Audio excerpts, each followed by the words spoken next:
Au dîner d'entreprise, mon patron glacial a un peu trop bu. Il m'a passé les bras autour du cou et s'est mis à bafouiller, complètement ivre.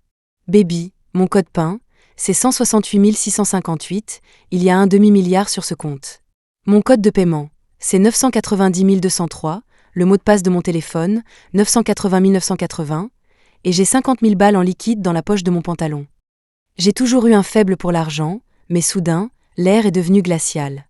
J'avais très envie de glisser ma main dans la poche de mon patron pour la réchauffer. Mais au lieu du liquide, mes doigts ont effleuré quelque chose de gros et de dur. C'est normal, ça ? La seconde d'après, mon patron manipulateur a affiché un sourire en coin en me plaquant contre le lit. Ses yeux étaient froids, mais sa voix n'était qu'un murmure rauque. Baby, et si on allait jusqu'au bout ?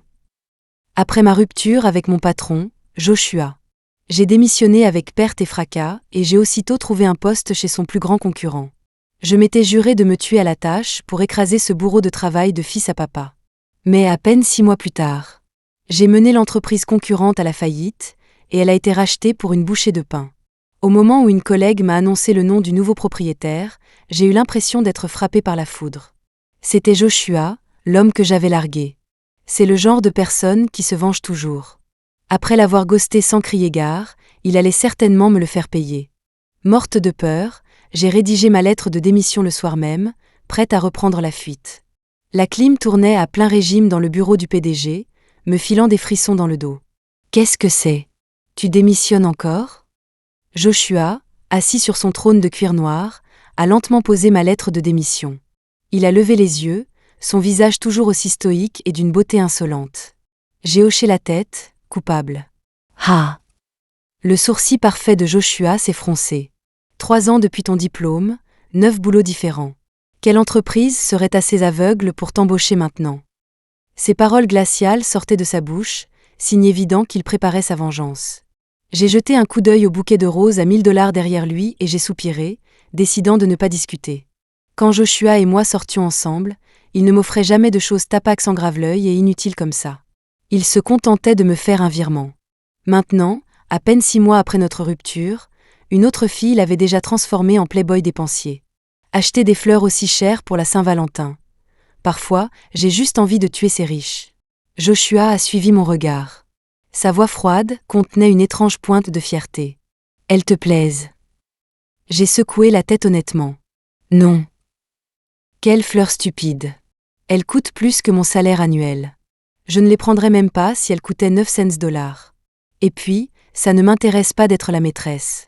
Un bon ex devrait se comporter comme s'il était mort. En entendant ma réponse, la posture de Joshua s'est raidie.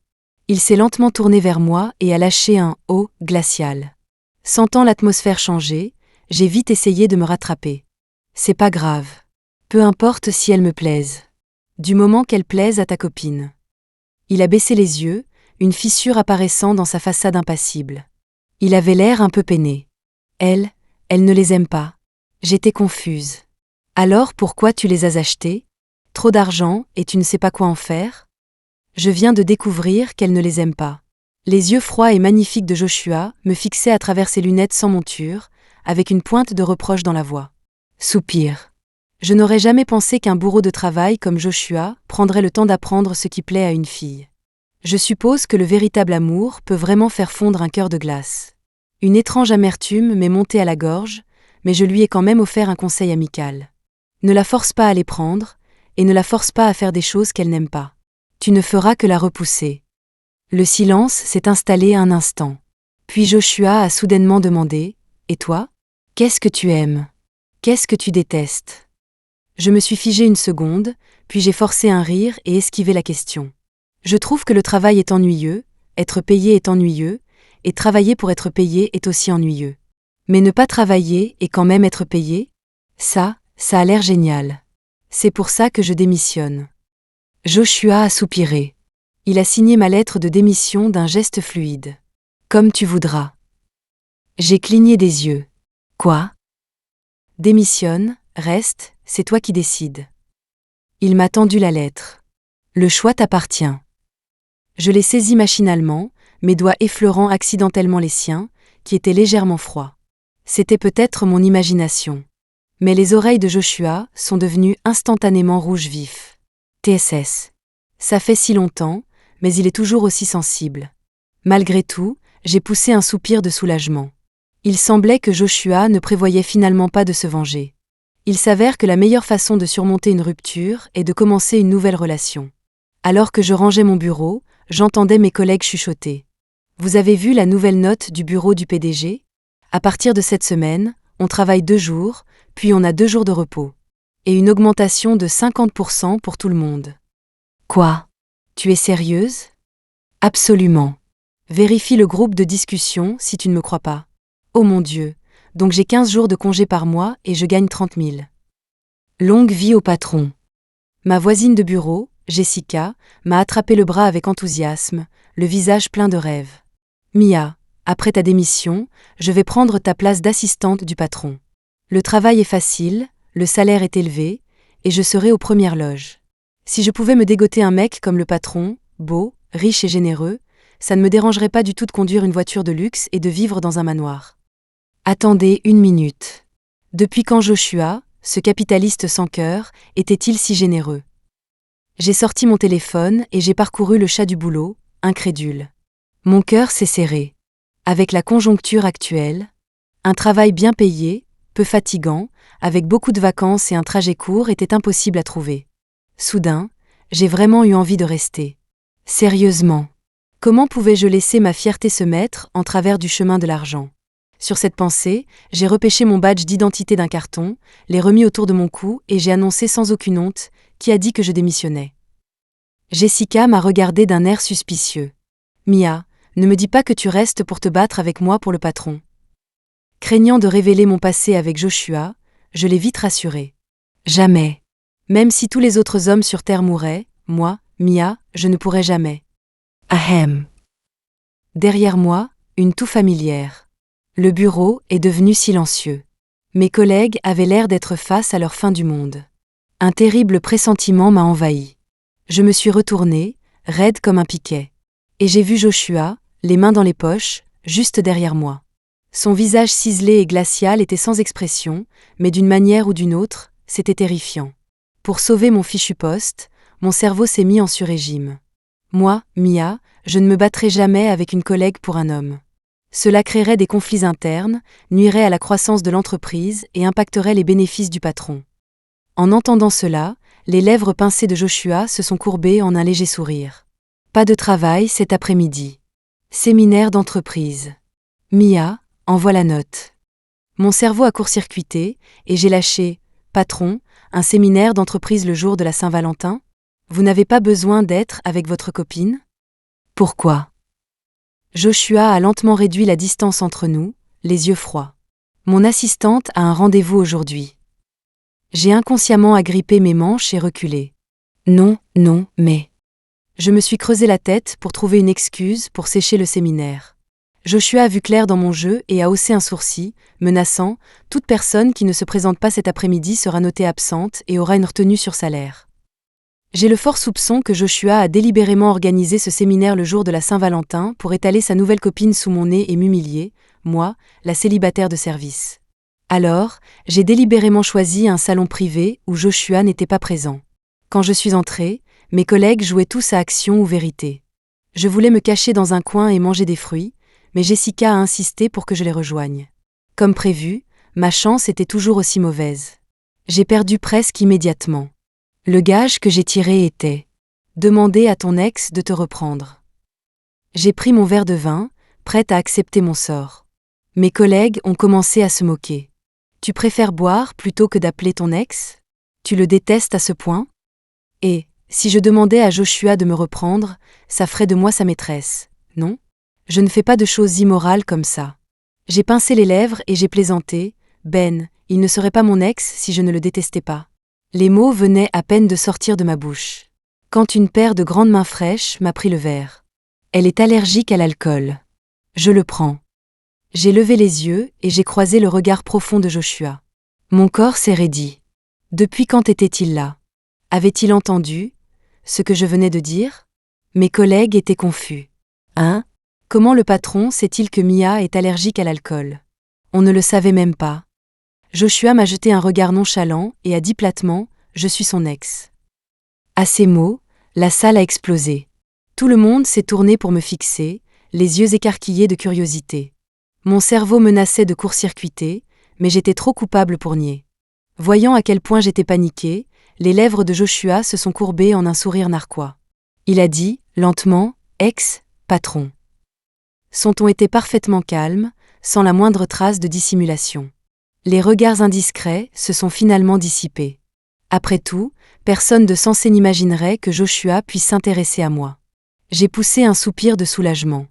Il a failli me faire une crise cardiaque. Pendant que mes collègues étaient occupés à trinquer avec Joshua, je me suis éclipsée de la pièce, prévoyant de partir plus tôt. J'avais déjà pointé pour la journée. Et Joshua n'avait jamais dit qu'il fallait rester jusqu'à la fin de la fête. Mais au moment où j'atteignais l'entrée du club, j'ai reçu un SMS. Je l'ai ouvert. C'était de Joshua. « Attends-moi sur le parking. Je suis ivre, je ne peux pas conduire. Tu me ramènes. » Sérieusement ? Il est ivre après quelques verres ? Je l'accompagnais souvent voir des clients, et il tenait l'alcool mieux que n'importe qui. Sa tolérance aurait-elle baissé ? J'ai poliment refusé. « Où est ta copine ? Pourquoi elle ne peut pas te ramener ? » Joshua. Je n'ai eu qu'une seule petite amie. J'ai fixé le message, ne comprenant pas tout à fait ce qu'il voulait dire. Une seconde plus tard, il m'a fait une offre que je ne pouvais pas refuser. 52 000 $ pour ta peine. J'ai répondu rapidement. Votre carrosse vous attend, monseigneur. J'ai lutté pour traîner un Joshua très ivre du siège passager à sa porte d'entrée. Il était complètement affalé sur mon dos. J'ai tendu la main pour activer le clavier de la villa et j'ai demandé, haletante, c'est quoi le code ? Les mots venaient à peine de sortir de ma bouche. Quand j'ai soudain senti le poids sur mon dos disparaître. J'ai tourné la tête et j'ai vu Joshua se tenir parfaitement droit derrière moi. Reconnaissance faciale réussie. Porte déverrouillée. L'instant d'après, mon monde est devenu noir alors que Joshua me serrait dans une étreinte puissante. Baby, mon code PIN, c'est 168 658, il y a un demi-milliard sur ce compte. Mon code de paiement, c'est 990 203, le mot de passe de mon téléphone, 980 980, et j'ai 50 000 balles en liquide dans la poche de mon pantalon. Alors que j'essayais d'assimiler sa petite démonstration de richesse, une paire de mains s'est enroulée autour de ma taille. Joshua m'a soulevée dans ses bras. Avant même que je puisse réagir, il m'avait portée jusqu'au lit en quelques grandes enjambées. Il s'est penché sur moi, sa voix un murmure bas et séduisant. « Baby, l'argent est dans ma poche. Pourquoi tu ne le prends pas toi-même » Puis, sans attendre de réponse, il a attrapé ma main et l'a guidée dans la poche de son pantalon. Mon esprit s'est vidé. Mes instincts cupides ont pris le dessus, et je l'ai laissé guider ma main, hébétée. Mais au lieu du liquide, mes doigts ont effleuré quelque chose de gros et de dur. C'est normal, ça ? J'ai essayé de retirer ma main, terrorisée, mais Joshua l'a tenue fermement. Baby, un outil rouille si on ne l'utilise pas pendant un certain temps. Sois gentille et aide-moi à le polir. Si gros, si chaud. J'ai secoué la tête frénétiquement, le visage en feu. Il a souri en coin, glissant sa jambe entre mes genoux. Ses yeux étaient froids, mais sa voix n'était qu'un murmure rauque. Alors que dirais-tu que je t'emmène jusqu'au bout, Baby ? Son souffle chaud s'est rapproché, son visage ciselé envahissant ma vision. Il m'a mordillé l'oreille, le souffle court. Baby, tout l'argent est à toi. Enlève-moi juste mes lunettes, d'accord ? Le bout de mes doigts tremblait. Argue, j'étais tombée dans le piège d'un capitaliste. La seconde suivante, Joshua m'a pris le visage en coupe et m'a embrassée. Dans l'enchevêtrement de nos souffles. Un téléphone portable s'est mis à sonner. Money, money, money. Must be funny. In a rich man's world. Je suis revenue brusquement à la réalité et j'ai repoussé Joshua. Ses yeux étaient cerclés d'un rouge frustré, un voile humide les recouvrant. Il avait l'air complètement insatisfait.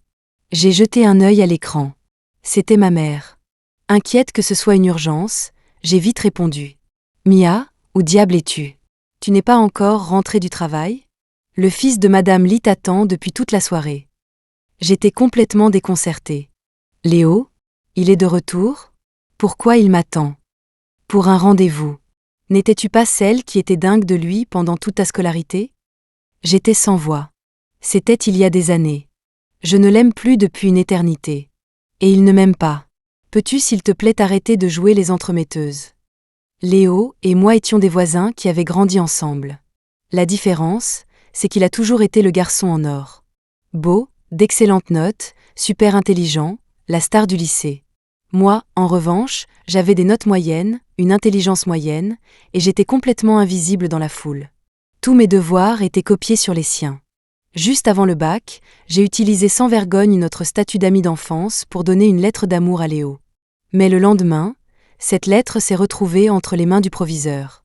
J'ai reçu un blâme public, été renvoyé 2 mois, et n'ai été autorisé à revenir au lycée que le jour de l'examen. Tout le monde s'est moqué de moi pour avoir visé beaucoup trop haut. Cette nuit-là, j'ai bloqué Léo partout, j'ai enfoui ma tête sous les couvertures et j'ai pleuré toute la nuit. J'ai supplié ma mère de me faire changer de lycée et nous avons déménagé. Je me suis juré de ne plus jamais aimer Léo. Jamais. Après le bac, Léo est allé à Stanford avec une bourse complète, et je suis allée dans une fac de province correcte. Nous ne nous sommes plus jamais parlé. Ne sois pas si ingrate. Le garçon est diplômé de Stanford en informatique, il a réussi, c'est un génie de la tech. En quoi n'est-il pas assez bien pour toi? Ma mère s'est de plus en plus énervée, sa voix montant. Ton travail est instable, tu n'arrives même pas à trouver un petit ami, tu vas finir vieille fille sans personne. Tu comptes vivre à mes crochets pour le reste de ta vie? Quelque chose a craqué dans ma tête, et j'ai lâché, qui a dit que personne ne veut de moi. J'ai un petit ami. Ma mère s'est figée, puis a crié, quel petit ami? D'où sort ce petit ami? Je te préviens, ne t'avise pas de te mettre avec un bon à rien. J'étais sur le point de discuter. Quand Joshua m'a pris le téléphone des mains. Bonjour, madame. Qui est à l'appareil? Je suis le bon à rien de petit ami de Mia. Nous nous apprêtions justement à venir vous voir. Sur ce, il a raccroché. Je l'ai regardé, horrifié. Qu'est-ce que tu crois que tu fais? Joshua a haussé un sourcil, sa voix désinvolte. Rien. Juste officialiser les choses. J'ai soupiré de frustration. Tu peux arrêter d'être aussi gamin, s'il te plaît? Les yeux de Joshua se sont plissés, une lueur d'avertissement dans son regard. Quoi? Tu es toujours amoureuse de ce Léo?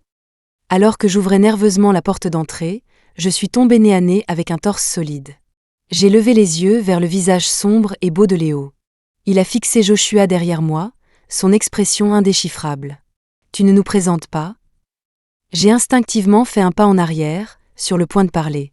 Mais Joshua a pris ma main, comme pour déclarer sa propriété. Je suis le mât. Craignant ce qu'il allait dire, je l'ai rapidement interrompu. Patron. C'est mon patron, Joshua. Les yeux de Léo sont tombés sur nos mains enlacées. Il a laissé échapper un rire froid. Je vois que beaucoup de petites entreprises dans ce pays ont des règles assez souples. Allant même jusqu'à autoriser les romances au bureau. Pardon? C'est quoi ce ton passif-agressif? Mon entreprise est dans le Fortune 500, en quoi est-ce une petite boîte? Juste au moment où l'atmosphère devenait gênante, ma mère est sortie de la cuisine avec une assiette de nourriture, souriant jusqu'aux oreilles. Tu dois être le petit ami de Mia. Entre, assieds-toi. Le dîner est presque prêt. Un changement radical par rapport à son attitude au téléphone. De toute évidence, elle était très satisfaite des références de Joshua. Les yeux de Joshua se sont plissés en regardant Léo. Il s'est ensuite tourné vers ma mère et a demandé « Madame » et lui, c'est. Ma mère a ri maladroitement. Oh, c'est le grand frère de Mia. Ils ont grandi ensemble, ils sont pratiquement comme frère et sœur. Joshua a souri en coin. Ah, donc c'est mon futur beau-frère. Le visage de Léo s'est instantanément assombri. Attendez, je sentais une pointe de mesquinerie. Maman, tu as fait du thé?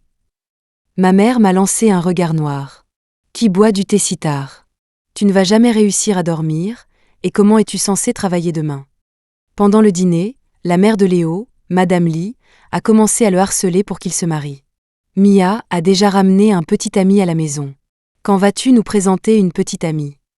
Ma mère a immédiatement enchaîné. C'est vrai, Léo. Tu as 28 ans cette année, tu devrais penser au mariage. Y a-t-il quelqu'un qui te plaît? Quand toi et Mia étiez au lycée, les filles faisaient la queue des portes de l'école jusqu'à chez toi. Aucune d'entre elles ne t'a plu? Le regard de Léo a vacillé vers moi. Il a répondu calmement, il y en avait une. J'ai failli m'étouffer avec ma nourriture. Pas étonnant qu'il soit si en colère aujourd'hui.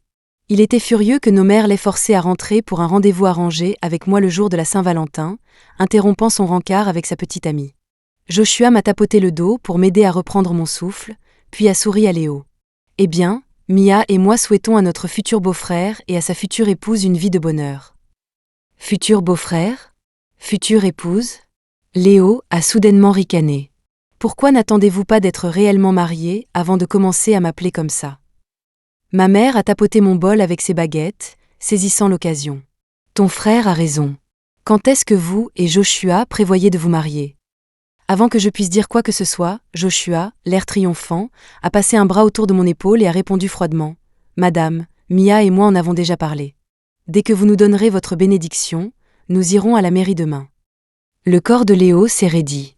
Ma mère était aux anges. Le plus tôt sera le mieux. Se marier tôt est une bonne chose. J'ai regardé Joshua, confuse. Sérieusement ? Il était prêt à raconter de telles absurdités juste pour damer le pion à Léo ? Je n'ai pas pu me retenir. Quand est-ce que j'ai ? Joshua s'est penché près de moi, sa voix un murmure que moi seul pouvais entendre. Tu veux toujours l'argent ou pas ? Que le ciel m'en soit témoin. Ce n'est pas que je voulais mentir. C'est que je ne peux vraiment pas me résoudre à manquer de respect à l'argent. J'ai immédiatement changé de ton, mon regard aussi déterminé que si je prêtais serment. Je peux me marier n'importe quand. C'est toi qui décides. À ces mots, Léo s'est soudainement levé, la voix tendue par la colère. J'ai assez mangé. Bon appétit à tous. Ma mère était déconcertée. Qu'est-ce qu'il a aujourd'hui ? On dirait qu'il a avalé un pétard. Qui l'a mis en colère. Il n'est jamais comme ça. Madame Lee a eu un rire gêné. Qui sait ? Ne vous inquiétez pas pour lui. Mangeons. Je pouvais le deviner les yeux fermés. Léo avait manifestement peur qu'ils allaient le presser sur le mariage ensuite, tout comme il avait fait avec moi, alors il a fait une retraite stratégique. Après le départ de Léo, l'ambiance à table s'est considérablement détendue. Ma mère et Madame Lee se sont liguées, interrogeant Joshua comme si elle menait une enquête de fond. Famille, carrière, relations passées, tout y est passé. Plus ma mère posait de questions, plus elle était satisfaite. Alors, quand Joshua a joué la carte de la pitié, disant à ma mère qu'il avait bu quelques verres pour moi et ne pouvait pas rentrer en voiture, elle n'a pas hésité à me pousser dans sa voiture pour le raccompagner. Mais dès que nous sommes arrivés à sa villa, j'ai reçu une demande d'ami de Léo. Avant même que je puisse réagir, Joshua a attrapé mon téléphone et a appuyé sur accepter. La seconde d'après, un message de Léo est apparu. Mia, c'est ma mère qui a donné ta lettre au proviseur. Après ton déménagement, elle n'a pas voulu me donner ta nouvelle adresse. Je ne pouvais pas te contacter. J'avais peur de te défendre au lycée parce que je pensais que des problèmes pour une histoire de cœur ruineraient mes demandes de bourse pour les États-Unis. J'étais jeune et stupide. Je pensais que mes notes étaient la chose la plus importante au monde. Est-ce trop tard pour te dire que je suis désolée ? Un fils de riche comme Joshua ne choisit pas avec qui il se marie. Vous n'êtes pas fait l'un pour l'autre. Mais moi, je peux choisir. Je ne suis sortie avec personne toutes ces années, et ma mère est enfin d'accord pour que nous soyons ensemble. Mia, si tu es d'accord, je te promets que je ne créerai aucun problème avec Joshua avant que vous ne rompiez officiellement. Je le jure. Je me suis figée. Est-ce que Léo essayait d'être l'amant ? La personne qu'il avait toujours aimée. C'était moi ? Deux mecs en même temps. Ça n'avait pas l'air si mal. Alors que j'étais perdue dans mes fantasmes, Joshua, sans une once d'hésitation, a répondu pour moi. Compris, frérot. Léo a instantanément perdu son sang-froid et a commencé à appeler, encore et encore. Joshua a juste souri en coin, a rejeté les appels et m'a tiré sur le canapé, son regard sombre et intense. « À quoi tu penses, ma petite femme ?» Un frisson m'a parcouru l'échine. J'ai essayé de jouer la carte de l'indifférence. « Rien. Menteuse. Tu mérites une punition. Penser à un autre homme alors que tu es avec moi, ça mérite une punition encore plus grande. » Les longs doigts gracieux de Joshua ont déboutonné sa chemise blanche, un bouton après l'autre. Il s'est penché sur moi, tirant ma main vers sa poitrine. Ses puissants pectoraux se soulevaient et s'abaissaient au rythme de sa respiration. Moi ou Léo, qui est le plus sexy ? Mon cerveau, court-circuité par la pure beauté devant moi, a répondu en pilote automatique. Toi ? Les lèvres de Joshua se sont courbées en un sourire. Il a envoyé un mémo vocal à Léo, le ton arrogant. Tu entends ça, frérot ? Ma femme dit que je suis bien plus sexy que toi. Il se fait tard, Ma femme et moi allons nous coucher. S'il te plaît, arrête de nous harceler. Sur ce, il a bloqué Léo et éteint son téléphone. Je suis finalement sortie de ma torpeur, bégayant « Tu m'as séduite. Ce n'est pas juste. » Joshua a attrapé ma taille, me tirant sur ses genoux, sa voix basse. Un mari qui séduit sa femme, c'est la chose la plus naturelle du monde. La seconde suivante, ses lèvres chaudes étaient sur les miennes, ses mains fraîches se glissant sous ma robe. Je ne pouvais pas m'arrêter de trembler. Alors que nos souffles se mêlaient, les yeux de Joshua étaient injectés de rouge. Il a guidé ma main plus bas, sa voix une supplique rauque. « Ma douce Mia, aide-moi, s'il te plaît. » Ma main tremblante, je l'ai saisie fermement. Je ne sais pas combien de temps s'est écoulé avant qu'un grognement satisfait ne résonne à mon oreille. Le visage en feu, j'étais sur le point de me lever pour me laver les mains. Quand Joshua m'a soudainement enlacée par derrière. Sa voix était rauque. « Baby, ce n'est pas assez. » Cet homme. Où puise-t-il toute cette énergie? Il n'est donc jamais fatigué? Cette nuit-là, j'avais la gorge à vif à force de crier. Le lendemain matin, j'étais affalée sur mon bureau, essayant de rattraper mon sommeil, les yeux cernés. Comme d'habitude, mes collègues étaient rassemblés, bavardant. « Et, vous avez vu les griffures sur le cou du patron? » Ce n'est pas tout. J'ai senti un parfum de femme sur lui. Ça me semblait si familier, comme si je l'avais déjà senti quelque part. Bon sang, qui est-ce? Se taper un morceau pareil en douce, et ainsi gourmet. Je n'ose même pas imaginer. Si je pouvais mettre la main sur un mec sexy et stoïque comme le patron, je serais la fille la plus heureuse du monde. Jessica m'a secouée pour me réveiller. Mia, as-tu déjà vu la copine du patron dans ton ancienne entreprise? Est-elle plus jolie que moi? J'ai faiblement secoué la tête, la voix rauque. Jamais vue. Tu es plus jolie. Une autre collègue a vu mon visage pâle et a haleté. Mia, tu as l'air mal en point. Tu es malade? Tu devrais aller à l'hôpital? J'ai marmonné en retour, à moitié endormie. Je vais bien, juste. J'ai mal au ventre, mes jambes sont un peu faibles, j'ai mal au dos. Les mots venaient à peine de sortir de ma bouche que j'ai sursauté, mon cerveau embrumé s'éclaircissant instantanément. J'ai levé les yeux et j'ai croisé les regards inquisiteurs de mes collègues. Jessica s'est penchée d'un air suspicieux et m'a reniflé. Oh mon Dieu, le parfum sur le patron sent exactement comme celui que porte Mia. La lumière s'est faite dans leur esprit. Bordel, c'est vrai. Et en y repensant, le patron a bu un verre à la place de Mia hier soir. Pas possible, est-ce que Mia est vraiment l'ex du patron? Elles avaient l'air d'avoir découvert le scoop du siècle. Leur visage était un mélange d'envie de potiner davantage et de peur de le faire. Mon cœur battait la chamade. J'ai immédiatement émis un triple démenti. Ce n'est pas moi, je n'ai rien fait, ne propagez pas de rumeurs. J'ai juste mal au ventre à cause du dîner d'hier soir. Excusez-moi, je dois aller aux toilettes. Je me suis agrippé le ventre, prête à prendre la fuite. Mais en me retournant, je suis rentré droit dans une large poitrine. Le front de Joshua était plissé alors qu'il regardait mon visage pâle. « Tu ne te sens pas bien? Pourquoi ne me l'as-tu pas dit ?» Avant que je puisse dire un mot, juste là, devant tout le monde, il m'a soulevé dans ses bras. « Je t'emmène à l'hôpital. » Je voulais refuser. Mais une douleur aiguë et crampante m'a traversé le bas-ventre. Je n'avais pas la force de me débattre, alors j'ai juste laissé Joshua me porter hors du bureau. Mes collègues étaient silencieuses comme des tombes. Ma grande bouche. Je me suis vraiment tiré une balle dans le pied cette fois-ci. Mademoiselle Lin souffre d'une indigestion. Elle doit se reposer, éviter les activités intenses et prendre ses médicaments. Elle ira bien en un rien de temps. Après avoir donné ses instructions, le médecin est parti voir d'autres patients. J'ai poussé un soupir de soulagement. J'avais peur de m'être déchiré quelque chose après l'intensité de la nuit dernière. Dieu merci. Ça aurait été la honte. Joshua s'est agenouillé près de mon lit d'hôpital, me prenant doucement le poignet. Son beau visage était marqué d'une pointe de reproche. Quand vas-tu faire de moi un homme respectable? Un jour? 2 jours? 1 semaine? 2 semaines? On ne peut pas garder sa secret éternellement, n'est-ce pas?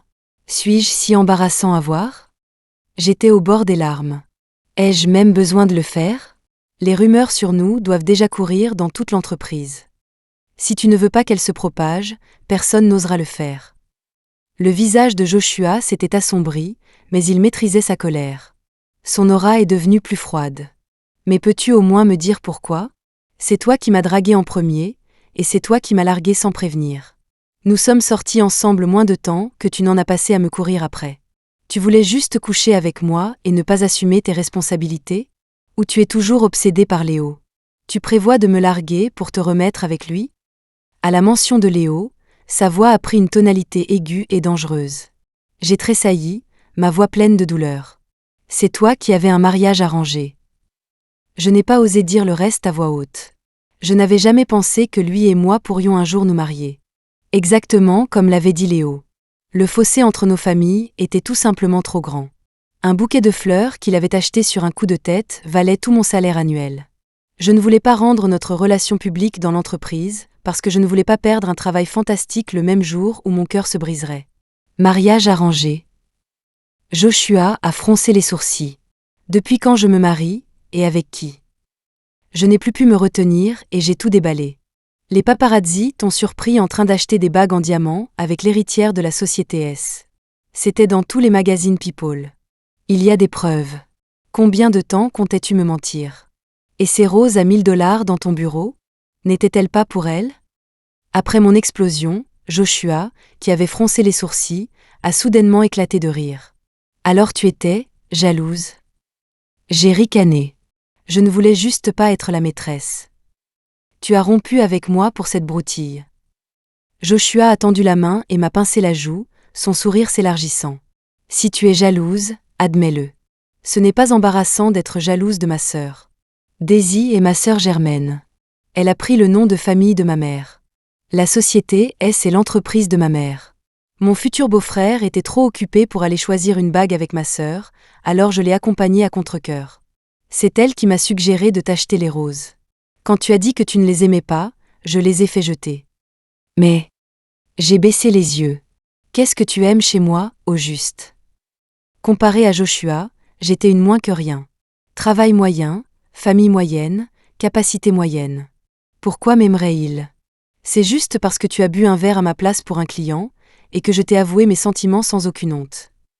Joshua a ri comme si j'avais raconté la blague la plus drôle du monde. Tu penses que tu étais la seule à m'avoir jamais couru après? J'ai secoué la tête. Joshua venait d'un milieu extraordinaire. Il était le centre de l'attention partout où il allait. Il était beau, jeune et avait réussi. Ses yeux étaient si profonds qu'ils pouvaient faire tomber un chien amoureux de lui. Bien sûr que je n'étais pas la seule. J'étais encore plus confuse. Exactement. Tu pourrais avoir n'importe quelle fille. Pourquoi moi? Au lieu de répondre, Joshua a pris ma nuque dans sa main, s'est penché et m'a embrassée jusqu'à ce que je sois à bout de souffle, haletante. Puis il m'a lâchée. Tu veux savoir? Il a haussé un sourcil. Épouse-moi, et je te le dirai. J'étais encore en train d'y réfléchir. Quand Joshua a sorti une carte noire de sa poche et l'a pressée dans ma main. Sa voix basse était empreinte d'un charme envoûtant. Il y a un demi-milliard sur cette carte. Je t'ai donné le code PIN hier. Alors, peux-tu accepter ma demande maintenant? Mon cerveau a juste cessé de fonctionner. Attends, il me donnait vraiment un demi-milliard de $? Je n'oserais même pas brûler autant de faux billets pour mes ancêtres. Un demi-milliard en banque, les intérêts annuels seuls s'élèveraient à 15 millions. C'est plus de 1,2 million par mois, soit 40 000 par jour. Les intérêts d'une seule journée représentaient plus que mon salaire mensuel. Maudits soient ces capitalistes maléfiques. Je ne sais pas si c'était la cupidité ou le désir, mais j'ai hoché la tête de manière incontrôlable. Joshua m'a prise dans ses bras. Tu as dit oui. Pas de retour en arrière. Quand ma mère et les parents de Joshua se sont assis pour discuter de notre mariage, la confrontation entre les beaux-parents riches et la roturière pauvre que j'avais imaginée n'a jamais eu lieu. L'atmosphère était étonnamment harmonieuse. En fait, les parents de Joshua étaient encore plus enthousiastes que les miens. Pourquoi n'allez-vous pas simplement à la mairie aujourd'hui? Excellente idée. Il ne faut jamais remettre à demain ce qu'on peut faire le jour même. Avant même que je puisse parler, ma mère a accepté avec empressement. Joshua, qui était resté silencieux tout ce temps, a tourné ses yeux sombres et intenses vers moi. Qu'en penses-tu? J'ai forcé un sourire, incapable de trouver une raison de dire non, et j'ai juste hoché la tête. Et c'est ainsi que ce fut décidé. J'avais l'impression de rêver. Qui vit des trucs pareils? Je voulais juste un coup d'un soir avec mon patron et une fuite en douceur. Maintenant, j'étais belle et bien piégée. Le trajet jusqu'à la mairie s'est déroulé de manière étonnamment fluide. Tout ce que j'avais à faire était de suivre les indications de Joshua. Avant même de m'en rendre compte, un petit livret de famille était entre mes mains. Tu sais, ma mère ne t'a rencontré que 2 fois. Comment a-t-elle pu accepter que je t'épouse si vite ? Un sourire enjoué a touché les lèvres de Joshua. Sa voix était paresseuse. Probablement parce que je suis un bon parti, c'est évident. Ça n'a toujours pas de sens. J'ai lu dans des romans que les familles riches comme la tienne ne jurent que par les mariages arrangés. Comment tes parents ont-ils pu accepter que tu m'épouses ? Joshua, qui conduisait, m'a jeté un coup d'œil avec un demi-sourire. Parce que tu es assez incroyable toi-même. Je savais qu'il essayait juste de me flatter. Je ne te crois pas ? Oh, au fait. Les lèvres de Joshua se sont courbées. Peux-tu rajouter mon beau-frère en ami ? J'ai besoin de lui envoyer une photo de notre certificat de mariage. Quand nous sommes arrivés à l'immeuble de bureau, Joshua a dit qu'il avait une course à faire et m'a dit de monter devant. Mais avant même d'avoir franchi la porte, j'ai entendu Jessica mener la charge, propageant des rumeurs sur moi. Je vous avais bien dit que Mia jouait la comédie de l'innocente, non ? Regardez-la, quelle garce. À peine a-t-elle grimpé dans le lit du patron qu'elle ne peut plus attendre pour s'en vanter. Le patron est pratiquement fiancé. On a vu dans les journaux qu'il achetait des bagues en diamant avec l'héritière. Et Mia a encore le culot d'annoncer publiquement leur histoire. Elle essaie probablement juste de lui forcer la main, d'assurer sa place de maîtresse. Une autre collègue, incapable d'en écouter davantage, m'a faiblement défendue. Mais peut-être que le patron et l'héritière ont rompu ? Ils sont tous les 2 célibataires, c'est normal qu'ils sortent ensemble. Jessica l'a immédiatement rabroué. Quel homme romprait avec l'unique héritière de la société S pour Mia ? Mia a manifestement utilisé des combines louches pour séduire le patron, et quand elle a réalisé qu'il ne faisait que jouer avec elle, elle a fait semblant de gaffer devant nous pour le forcer à la reconnaître. J'ai sorti mon téléphone, lancé un enregistrement et suis entré calmement dans le bureau. Quand Jessica m'a vue, son visage a changé instantanément. Elle a arboré une façade innocente et souriante. Mia, je plaisantais. Tu n'es pas fâchée, n'est-ce pas ? J'étais juste un peu curieuse. Comment as-tu fait exactement pour te mettre avec le patron ? J'ai regardé Jessica de haut en bas. Pourquoi ? Tu es si curieuse parce que tu veux devenir la maîtresse et séduire mon mari ? Jessica s'est étouffée, son joli visage devenant rouge pivoine. Ton mari. Elle a dit, d'un air de défi. Tu as un sacré culot pour une briseuse de ménage. Attends juste que la vraie héritière se pointe. Tu verras alors ce qui arrive aux femmes comme toi. J'ai levé la main et les giflé. Je vais te montrer tout de suite ce qui arrive aux femmes qui convoitent les maris des autres et veulent être la maîtresse. Jessica, furieuse, s'est tenue le visage, était sur le point de se jeter sur moi quand Joshua est apparu de nulle part. Il l'a bloquée, lui attrapant le poignet et la poussant au sol. Il l'a regardée de haut, sa voix glaciale. Présente tes excuses à ma femme. Puis fais tes cartons et dégage. Nous n'avons pas besoin d'une fauteuse de trouble qui ne fait que répandre des rumeurs. La couleur a quitté le visage de Jessica. Elle a rampé à mes pieds, sanglotant et suppliant. Je suis désolée, Mia, j'ai eu tort. S'il te plaît, parle au patron pour moi, laisse-moi rester. J'ai vraiment besoin de ce travail. Je l'ai immédiatement rabroué. Pas question. Je ne suis pas assez stupide pour tendre l'autre joue. Joshua lui a lancé un regard dégoûté, puis m'a attiré près de lui. Il a fait face à tous les autres employés. Laissez-moi clarifier quelque chose. Ma femme et moi sommes légalement mariés. Elle est ma seule et unique épouse légale. Quant à l'héritière, c'est ma sœur. Même mère, même père. À partir de maintenant, si j'entends l'un d'entre vous dire un mot de plus sur ma femme, vous pouvez poser vous-même votre lettre de démission sur mon bureau. Le bureau est tombé dans un silence de mort. Puis, Joshua m'a entraîné avec empressement dans son bureau. Il a sorti une bague en diamant de sa poche, plus grosse qu'un œuf de pigeon, et l'a glissée à mon doigt, en expliquant « Je suis désolé, Baby. J'étais pressé de t'acheter une bague. Je suis désolé que tu aies eu à subir ça. » J'ai demandé, ruinant complètement l'ambiance, combien ça a coûté. Joshua avait l'air un peu nerveux, comme s'il craignait que je n'aime pas. 1,5 million. C'était la plus chère qu'ils avaient en stock à proximité. Si tu la trouves trop petite, on pourra en commander une plus grosse demain. J'étais sans voix. Tu as dépensé 1,5 million pour ce stupide caillou. Tu aurais aussi bien pu déposer l'argent sur mon compte. La seconde suivante, j'ai vu Joshua virer 5 autres millions de dollars sur ma carte de débit. Crédit Agricole. Votre compte, se terminant par 8258, a reçu un virement de 5 millions € le 15 juin à 14h30. Votre solde disponible actuel est de 5 012 360 € et 8 centimes d'euros. J'étais complètement abasourdi. Attends, ton argent, c'est des billets de Monopoly ou quoi?